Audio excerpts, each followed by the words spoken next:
This is why you need to know about Yahya Sinwar's death. Hamas's leader has been killed, and the implications are vast. Hamas leader Yahya Sinwar has been killed in a targeted operation by the Israeli military. Sinwar, the mastermind behind the October 7th attack on Israel, was a key figure in the militant group. His death is seen as a significant blow to Hamas.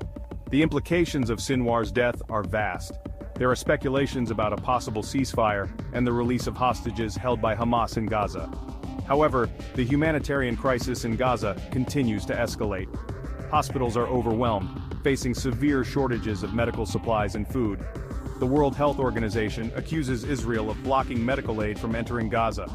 U.S. President Joe Biden and Israeli Prime Minister Benjamin Netanyahu are discussing the potential for a day after in Gaza without Hamas in power. While some hope for a truce, the conflict's deep-rooted complexities suggest that a lasting resolution may still be far off. Stay tuned for more updates on this developing story. The death of Yahya Sinwar has sent shockwaves through the region. Israeli military officials are now assessing the impact of this operation. International media is closely monitoring the situation, with headlines focusing on the potential fallout. The United Nations has called for an emergency session to address the escalating tensions. Protests have erupted worldwide, with people taking to the streets to voice their opinions.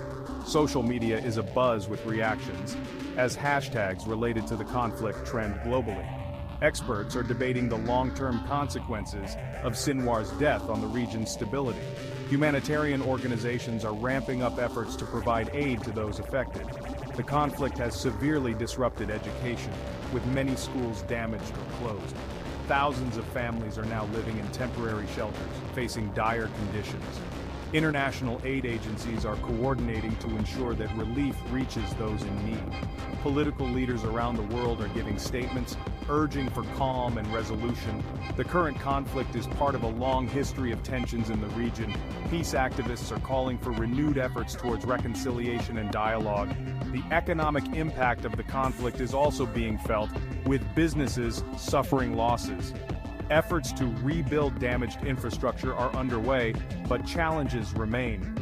Cultural heritage sites are at risk, with efforts to preserve them amidst the conflict. The international community continues to call for peace and stability in the region. This is a developing story, and we will keep you updated with the latest information. Stay tuned.